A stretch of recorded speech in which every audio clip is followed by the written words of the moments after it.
Alright guys, welcome to my channel. In this video, I'm going to be talking about the formatting or your text formatting tags.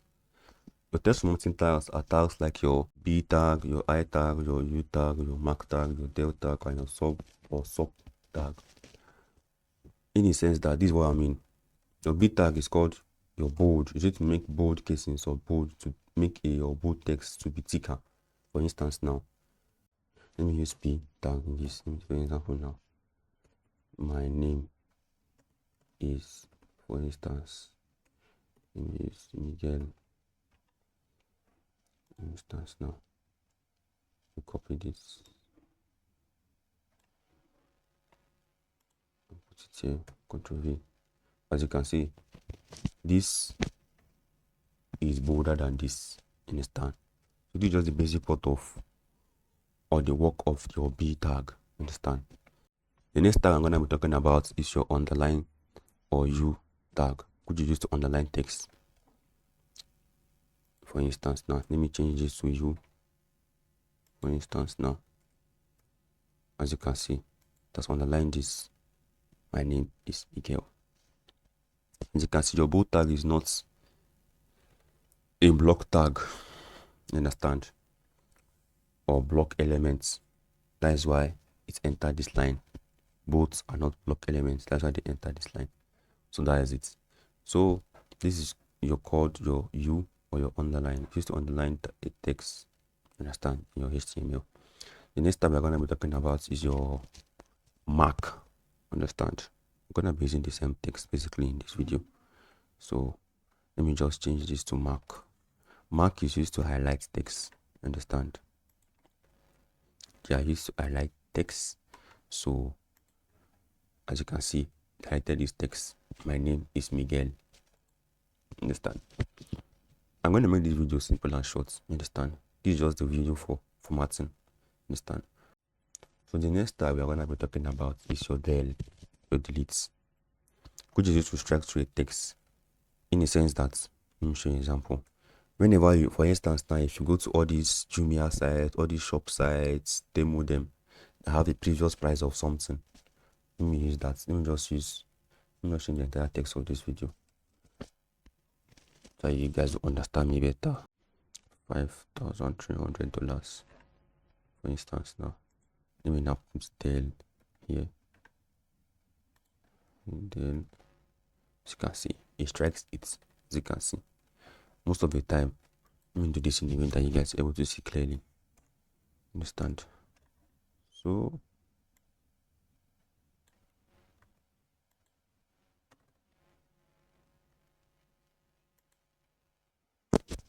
most of the time,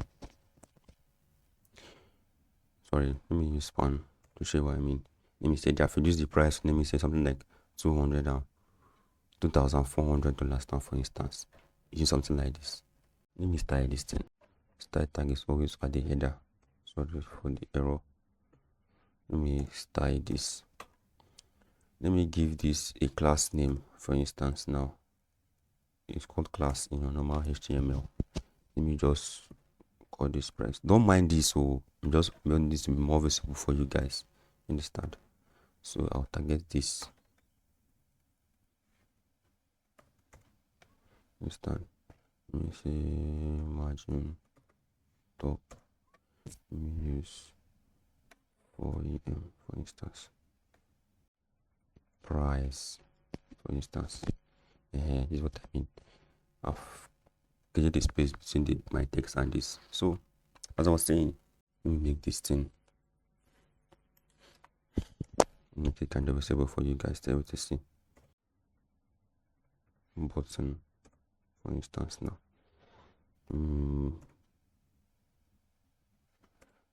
Yes.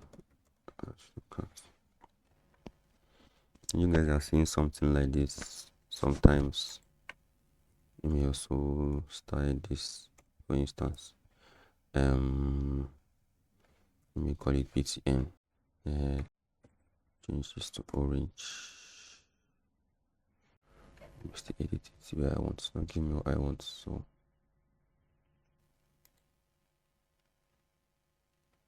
okay, let me use something like this, for instance. Don't mind all this talent I'm doing. I'll teach you guys how and later in the next video, or in the video about CSS that I'm currently preparing for you guys. So this is what I basically mean. Let me add something. Some of you have seen this kind of thing on websites. They'll cancel the price of previous price and put another price. This is what they use Dell for. I made this more detailed, but this is from another video. So as you can see, you have your underline, B tag, your marking, your deal. Span is used to like you can use anywhere. If you don't want to make, it usually carry text. If you don't want to make use your H1 or H2 or understand, you can use span. Span is just like a put in between lines. You understand? You can have your span inside your H1 tag. Understand? You can have H1 tag inside H1 tag. Even if you guys understand what I mean. Understand? So that is what that one is used. So the last thing we're going to be talking about in this video is your subscripts and superscripts. Understand? So when you have, for instance, your H1 now, for instance, now you have 10, or let me use 17. I want to put this sub inside. Put it inside here. You know, see your binary numbers. Those of you that know maths, you can change this to H4. This H1 is too big. Let me change this to H4. Something like this now. Nothing that know your binary numbers, your base, you understand? So this is what they call subscripts, you understand? But super, let me change it to super. Super is the guy with SUP, you understand? So when you have your SUP, as you can see, raised to power. As you can see here, it fills that 10 from down here up. So we normally use this to write maths in your HTML on your web page. This is to write maths. Okay, so that is all about formatting tags. So I hope you like my video. So just subscribe to my channel and like. Also share to your friends. I want to start their journey in web development, mobile app development, and then join us in this journey.